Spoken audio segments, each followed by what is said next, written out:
What is ananyata? Single-pointedness, no otherness. But actually, what is the definition? Here is the definition. Ananyata, what is it? Anyashrayanam tyagaha. What is ananyata? It is tyagaha. What is tyagaha? Nothing but renunciation, giving up. Ananyata is renouncing what? Anya ashrayanam. All the other ashrayas. Giving up all the other support system is called ananyata. What is this ashraya? This word has to be understood.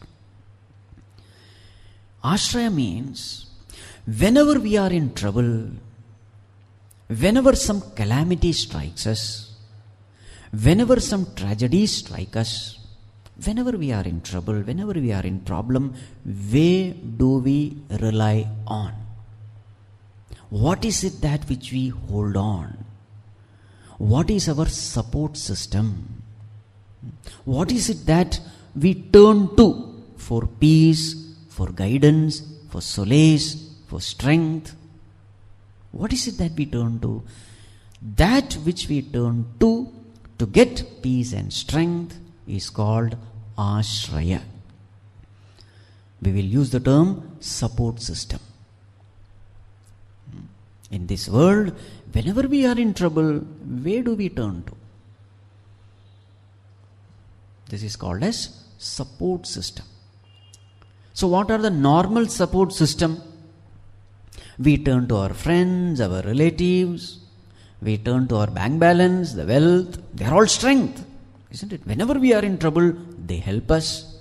So they are all the support systems of the world. So in short, manpower, muscle power, money power, MP3. This is our support system. This is the way any worldly person will behave. So who is a worldly person? The one who has world as a support is called a worldly person. Who is a spiritual person? Who has a spirit, the self as a support, God as a support, is called a spiritual person. Now, what is the definition of ananyata? Anyashrayanam tyagaha. Anya ashraya. Any other support system other than God. See how beautiful the definitions are given. This is ananyata. In your life, you should not have any support system other than God. Does it mean we should leave out everything? No, that is not the point. Whatever support system you have, you should know that it is coming from God. Deep down, you should be very clear that I am being supported by Lord alone. Though externally, it may appear that the world is supporting me. This strong, firm conviction within is called ananyata. When Draupadi was in trouble, in that evil assembly, when she was brought into that assembly, dragged into that assembly, the first support system she turned to was her own husbands. Were they of any help? So support system number 1 failed. Then she turned to the elders, Bhishma, Drona, Dhritarashtra. Did it help? Support system number 2 failed. Then as Dushasana was trying to disrobe her, she held on with her own hands unto that sari. This is support system number 3. Thinking that I can protect myself. But in front of that monster, what was her strength? That also failed. Now these are all, remember, anya ashrayas. Then finally what happened? When she understood she is totally helpless, she raised both her hands and loudly cried for Bhagwan's help. Now this is called anyashrayanam tyaga. Giving up all the worldly system, because These support systems are of no use. Now only Bhagavan can help me. This is called ananyata. In every devotee's life, such a moment will come when nothing is of any use. It is at that time, from the depth of our heart, we surrender. We seek Bhagavan's help. Then that state of mind is called ananyata. No otherness. Because nothing can help me. In every devotee's life, you will find that moment. In the case of Dhruva, he wanted to sit on the lap of his father. His stepmother said, "Get out." He turned towards his father because it was outright injustice. The lap of the father belongs to the son. And here is a stepmother who is not allowing the son to sit on his own father's lap. He looked at his father. The father turned away his face because his attachment was more towards Suruchi than Suniti. He was attached to his wife. He was a henpecked husband. So he could not go against the word of this lady. So when Dhruva looked at father to do justice, "Father, this lap belongs to me also." Uttama was sitting there, the son of this stepmother. "So I also should sit. This lap belongs to me also." The father did not. So what happened? Gone. Ashraya gone. Then he went to his mother, Suniti. Mother said, "I am also helpless. Only Bhagavan can save you." Then what did he do? He went to the far forest to do tapas. Now see, that moment, that little boy did not have any ashraya. Anyashrayanam tyagaha. In every devotee's life you will find this moment. In Prahlada's case, of course, nobody, his gurus, his father, mother, nobody was there with him. Gajendra, what happened? His own family members all left him. They tried to help him but could not. They all left him, went away. This elephant was struggling for his life with this crocodile. First he tried out his own strength, but how long? And finally that moment of surrender came. Anyashrayanam tyagaha. This happens in every devotee's life. It is necessary. Unless we have this experience that other than Bhagavan nobody can protect us, unless we have this experience, this bhakti cannot become supreme. Bhakti reaches its climax when we come to know Bhagavan alone can protect us. It is necessary.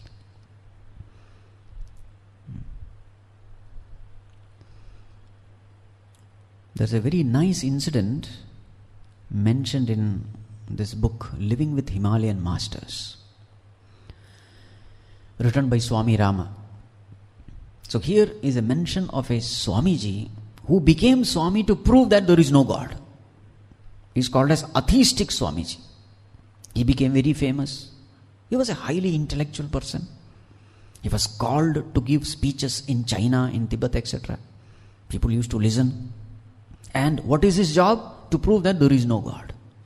And in order to prove it, he has become a Swami also. Now what to do with this person? So Swami Rama, one day, he wanted to teach him a lesson. So he calls him and said, "See, I know the higher peaks of Himalayas. They are all such beautiful places. I will take you one day." He said, "Yeah, I would like to see the beauty of nature." Then one day, time was fixed, date was fixed. This atheistic Swami was taken up high in the Himalayas, where there used to be a lot of snowing. In that season only he took him there. And as they started climbing higher and higher and higher, it started snowing. They made a tent, sat inside, and now the snowing was continuing. Now what happens if you sit inside the tent? you will be buried by the snow. And this was what was happening. The level of the snow was rising up higher, higher. Now this person started panicking, this atheistic Swami. Then Swami Rama said, see, just now I meditate upon God, and God said that if you chant the name of Bhagavan, snowing will stop. Not me chanting, you should chant. Now just imagine, the person throughout his life, his mission was only one, to prove that there is no God. Now he has to chant the name of God. In the beginning he resisted. But as the level of the snow was going up, he was sure that within few minutes both of them are going to die inside, buried by the snow. He started panicking. All his philosophy, his knowledge, his intellectual, nothing was of any help. Then at last this cry came out, Bhagavan, if you are there, please protect. That prayer came from the depth of his heart, because another one more minute and both of them would die. That was the situation. And he cried out for help. Believe it or not, within 1 minute the snowing stopped. After that, this person was speechless. And it is said, both of them came down the Himalayas. And this person was absolutely silent. For the next 20 to 30 years, it is said, this person locked himself inside a cave, did not come out at all, did not speak to anyone. If at all somebody would come and speak, only tears would appear in his eyes. What I am trying to say is this ananyata, anyashrayanam tyaga.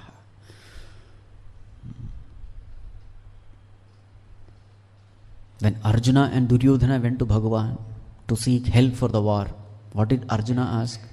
Bhagavan said, I will not fight. Choose. Choice is yours. On one side I will be there, on the other side Narayana Sena is there. Choose. What did Arjuna choose? Bhagavan, I don't want the ashraya of anyone other than you. I want you. Even if you are not fighting, it's okay for me.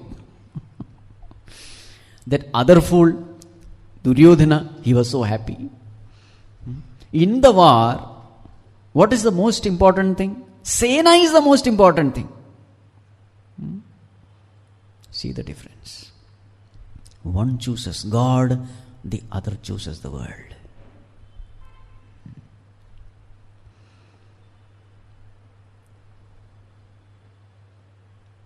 There's a very nice story which I've heard. So here was a person who was climbing the mountain higher and higher. It became very dark. It was pitch darkness. And suddenly he slipped and he started falling. He had reached a very great height and he was just falling, free fall. Suddenly he got hold of some branch. He held on to it. Now he was hanging. He did not know which branch, where, nothing. Somehow his hand got caught in one branch. Now he was holding on to the branch. He did not know where he was. He was just hanging. That much he knew, that he was hanging. Then a cry came out of him. Oh God, save me. And he heard a voice. Leave it. So this fellow said, what? I am alive because I am holding on. And this voice says, leave it.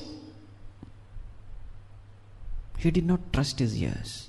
Once again he said, God save me. Again that voice came, leave it.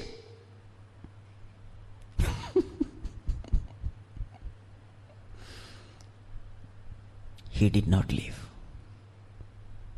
Because it is foolishness to leave. He held on. And it was cold wintry night. And right on that branch, he froze to death. Next day, the villagers came and found that he was hanging just 1 foot above the ground. Are you able to understand what I am saying? He was hanging one foot. Now what is the mistake he has done? He did not do anya ashraya tyaga. What is that anya ashraya there? His own stupid intelligence. If I live, I will die. So his own intellect has become anya ashraya. He was holding on to that. He did not hold on to that faith in God, that faith in the voice which he heard very clearly. We are all very well protected by the Lord. We are not aware of it. And as long as we are holding on to all these worldly protective support system, we will never know that we are being supported by the Lord. There's another beautiful story. So here was a person who was dreaming. And in the dream, what did he see? He was walking along the shores of the ocean. And he turned back. And he saw that there were two pairs of footsteps. One he could recognize, it was his footsteps. The other, he understood that it was the footstep of God. So two pairs of footsteps. So he went on. And then tragedies, calamities struck him, difficulties struck him, a lot of problems. And then he again turned back. Then he found that there were no two pairs, there was only one pair. He was very sad, depressed. And he said, Bhagavan, this was a time when I needed you the most and you have left me. Then Bhagavan told him, that pair of footsteps, it is not yours. It is mine. What does it mean? You are being carried by me. Such beautiful stories are there. They are all reflecting the very same message. So in life also, very many times Bhagavan puts us in such situation where none of the ashrayas gives us peace and solace and strength. People come and say, their daughter is not getting married, they tried everything and nothing happened. Then total surrender to Bhagavan and some wonderful alliance come. From where? No. Did they put effort? No. It has come automatically. And they come, cry and weep, remembering those moments. Somebody else want to build some house, they are not able to do it. And suddenly at some right time, finance comes, the house is built. Some other person struggling because of some disease, they went to all kinds of doctors, all pathis are tested, allopathy, homeopathy, everything, nothing works. On the deathbed, sincerely prays and some miracle happens, he's out of the deathbed. And all the doctors wonder, how is this fellow alive? Isn't it? Miracles do happen. The only thing is we should have that faith and trust in God. Now such moments in life, it is necessary because it is only in such moments our trust, our faith, our love, our devotion, our humility, everything grows. Intensely it grows in such moments. And the process, our relationship with God also grows. So the moment you say, Bhagavan, I want to become your devotee, be ready for this. Be ready for what? He will chop off all your support systems. And finally prove it to you that I alone am your support. Gatir bharta prabhu sakshi nivasa sharanam suharte. Prabhavav pralayasthanam nidhanam bijam avyayam. Pitahamasya jagato mata dhata pitamaha. So this is the meaning of ananyata. So what is ananyata? Anyashrayanam tyagaha. Ananyata means renunciation of all other ashraya.